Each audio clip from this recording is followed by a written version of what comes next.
it doesn't have a life.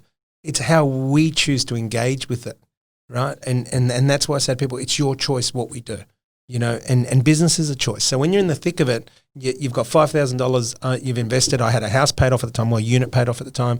And I said, what am I prepared to lose? What's the worst possible scenario? And that came from advice from somebody a lot older.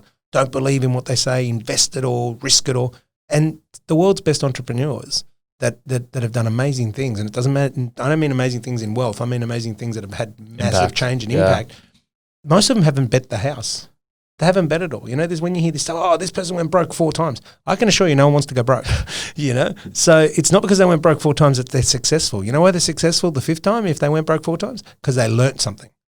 So what I say to people is when I was, I started working for a place called Cosmopolitan Coffee, first cafe in Brisbane that roasted its own coffee. I was there 9 years.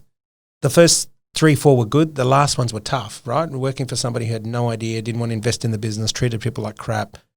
All those lessons taught me to go out and start my own, to be amazing. Yeah. So if I hadn't gone through that, I would never have built the company that I built. And that's why I'm so customer centric. I'm so people focused internally and externally.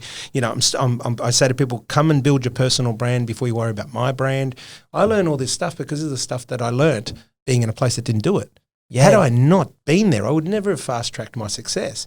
So it's no different when you hear people say, they went broke twice. That doesn't mean go into business to go broke because then your law of averages succeed. That's data. Yep. Analyze the data. The person that succeeds after they've failed is because they've learned. They've seen failure as an opportunity to learn to then succeed. And do you think a lot of inactivity can lead to failure? 100%. People just don't do enough. They think it's going to happen. Yeah, 100%. Because I say to people that are successful, right, and you guys would know this through your own careers, are those that form a habit of doing what others are not prepared to do. I see startups and I go, I don't work on weekends. Very good. I can assure you there'll be a lot of people out there that are, and if I had to bet money on who's going to be more successful, it'll be the person that's prepared to do what you're not prepared to do, And on the flip side, the people that I see that don't turn out, that doesn't work for them, whatever it is those that don't know how to communicate. And communication is not just verbal. It's verbal, non-verbal, the way we dress, the way we turn up on time, body language. The whole lot, the whole lot. So these, what I talk about, and remember, I'm a student of life like anyone else. I'm on my journey. I'm nowhere near as wise as somebody that's had a lot more experience than me, is that what I try and talk about and keep to is things that I've been able to go back and reflect on and say, why did that work? Why didn't that work? Like my failures, when I failed in something, it's because I haven't been actively involved in a project. So I've just, if it's a project that I've just invested in, then a lot of them have just failed. Now, why? Because I was looking at the product and the service, not looking at the person who was running it.